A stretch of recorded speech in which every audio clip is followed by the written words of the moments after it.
Салом ба ҳама шумо дар комментария нависед, ки мо ай кашлоки пайр дар кашлоки юмани пул мегузаронем, пул намегузарад. Барои чӣ? Барое ки дар сайти BestChange вақте мо пайра интихоб мекардем, пул мегузарондем, минимал каш 200 рубл буд ва ҳозир ҳамин 200 рубла 500 рубл кардан. Барои ҳамин вақте шумо 200 рубл менависед, пул намегузарад, барое ки дар кашлоки шумо пул намерасад. Ва дар комментарияи дигар нависед, ки мо чӣ хел ай кашлоки юмани дар картаи визаи Тоҷикистон пул бигузаронем. Дар ин видео бошад мо ай кашлоки пайр дар юмани пул мегузаронем, аз юмани бошад дар картаи визаи Тоҷикистон пул мегузаронем. ҳозир дар баланси ман дар кашлоки пайр 521 рубл 72 копейк аст. Ай кашлоки юманиро мекушоем. Дар баланси ман дар кашлоки юмани 8 рубл 10 копейк аст. Дар Google BestChange менависем ва сайти BestChange мекушоем, камтар пештар меорем ва камтар тарафи дасти чап меоем. Аз тарафи дасти чап якум ҷое ки давлат нависаги кашлокмона менависем. Мисол ман кашлоки пайр рубла интихоб мекунам. шумо ҳамун пулотон дар кадом баланс боша, USDT боша, USDT-ро интихоб мекунем, евро боша, евроро. ва ман рубла интихоб мекунам. аз тарафи дасти рост боша кашлоки юманиро меёвем, интихоб мекунем юманиро, камтар пештараш меорем. дар инҷа обменни корро нишон додагӣ. обмене ки ай ҳама болое, ҳамун выгоднатар, процентош арзонтар, не ки нархош қиматтар. мисол бигирем, шумо 13-14 ҳазор рубл дошта бошед, баъд метавонед бигузаронед. ва ман ки 500 рубл дорам, 500 рублаша интихоб мекунем. ина 500 нависагӣ, ҳамин сетаи охир 500 рубли, ҳамин сетаи охир яча интихоб мекунем. ва ина мара сайта нишон дод, ки дар ин сайт мо метавонем пуломона ай пайр дар юмани бигузаронем. ва инҷа нигаҳ мекунем, ки аз тарафи дасти рост кашлоки пайр интихоб карда боша. ай ман ба таври автоматӣ пайр интихоб карда ва ба таври автоматӣ 500 рубл интихоб карда. дар инҷа мо метавонем ай 500 рубл то 450 ҳазор рубла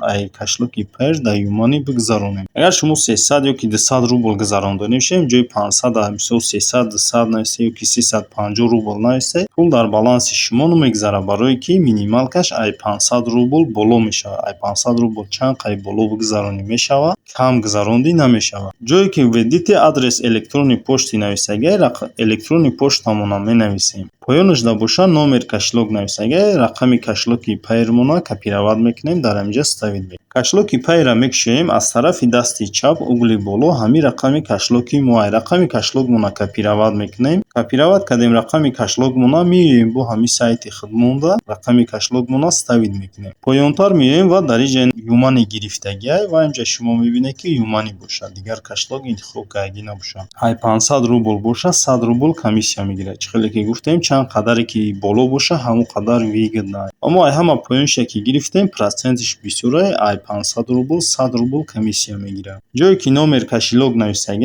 рақами кашлоки юманимона ставид мекунем, менависем. кашлоки юманиро мекушоем, аз тарафи дасти чап угли боло ҳамин рақами кашлоки юмани мо. и ай маҳай шумо рақами кашлоки худтон ҳам хел мебинед, дар ҳамун кашлоки юманитон копировать мекунед ё ки менависед рӯшной, меоед дар ҳаминҷа рақами кашлокмона, ман рақами кашлокма дар ҳаминҷа ставид мекунем. рақами кашлока ставид ки кардем, барш дар ҷое ки я согласие нависаги, бари ҳаминда бояд ҳатман галочка мондагӣ бошем, ира аҳамият буд. перейти к оплатаро интихоб мекунем. ва ина ман перейти к оплатаро интихоб кардам. боло дар пайр кашлока нишон додисай 500 рубл, поёниш да боша дар юмани мо 400 рубл мегузарад, 100 рубл комиссия мегирад. поёнтар меоем ва мебинем ҳамаш агар дуруст боша, подтвердид и перейти к оплатаро интихоб мекунем. дар инҷа баъд моро кашлокҳоро нишон метаҳад. ай кадом мисол пайр чанд намуди кашлокҳо дорад, биткоин дорад, лайткоин дорад, ҳар хел намуд дорад. ман просто пайра интихоб мекунам, барое ки мо бо ҳисаби пайр рубл мегузаронем. дар инҷа боша подтвердита интихоб мекунем ва оплатить счёта интихоб мекунем. кашлоки пайри моро мекушояд. дар инҷа нишон додисай ки 500 рубл ай кашлоки рублови пайр мегузаронем. оплатита як бори дига зер мекунем ва инҷа навис ки счёт успешно оплачено. теперь вы можете видеть эту транзакцию в вашей истории. спасибо что используете мобильное приложение пайр. инҷа закрита интихоб мекунем, маҳкамаш мекунем. ва ина баланси мада 21 рубл 72 копейк шумо. кашлоки юманиро мекушоем. Дар инҷа дар баланси ман ҳозирам 8 рубл 10 копейка астай ва пул дертар мегзара. Яхел вақт мисол яхел вақт 10 дақиқада мегзара, яхел вақт 1 соат, 2 соат, 3 соат яхел вақт дертар мегзара. ждат мекунем ки пул бигзара. ва ин ҳозир дар баланси ма ки 8 рубл 10 копейка як бор кашлока обновид мекунам ва ина баланси ма 408 рубл 10 копейк шид. 400 рубл дар баланси мо гузашта. Аммо пуломона дар кашлоки юманӣ гузарондем. Ай кашлоки юманӣ бошад, мо бояд ки дар картаи визаи Тоҷикистон пуломона бигузарем. Барои пуломона дар картаи виза Тоҷикистон гузарондан переводиро интихоб мекунем.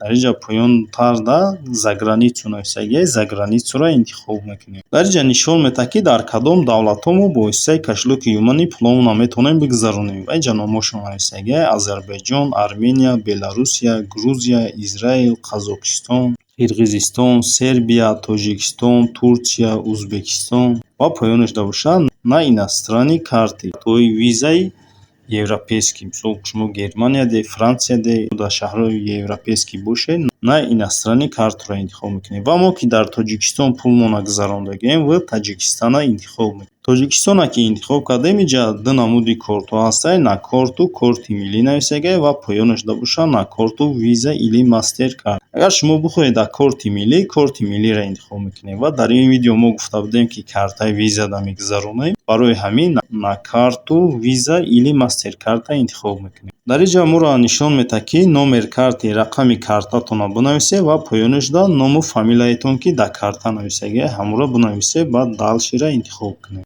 номери картатон бошад ин болода чӣ хеле ки дар ҳамин дисте ҳамин хел дар картаи шумо номери картатон нависаги ва поёнашда бошад ному фамилиятон нависаги. номери картаи худтонро менависед и просто ҳамин суратай ва поёнашда бошад ному фамилияи худтонро дар инҷа ки менависед ному фамилиятонро нависед далшира интихоб мекунед. ин ҳозир ман дар картаи IBT мегузаронам. картаи виза пайваст кардагем, балансиш ҳозир 0 аст. далшира ки интихоб кардем дар кашлоки юманӣ ба ҷа сколка нависаги, яъне чанд қадар пул шумо мехоҳед бигузаронед. ман ки 400 рубл гузаронданӣ ҳастам, 400 менависам дар инҷа ва мо дар навис ки ина ҳарфҳои сирхати поёни ҳамин 400 рубл 400 нависаги мада кашлок не хватает деньги, яъне ки дар кашлоки мо пул намераса гуфтеса. поёнтар мебинем дар кашлоки мо 408 рубл 10 копейка. вақте мо пул мегузаронем, комиссияш қати 412 рубл мешавад. 4 рубл нарасидеса. комиссияш бошад 12 рубл ва боло меоем ҳамин 400 390 менависем. 390 менависем ва ин инҷа нишон дод ки комиссияш қати 401 рубл 70 копейк мешавад. комиссияш бошад 11 рубл 70 копейк мешавад ва пулмон ки мерасад далшира интихоб мекунем.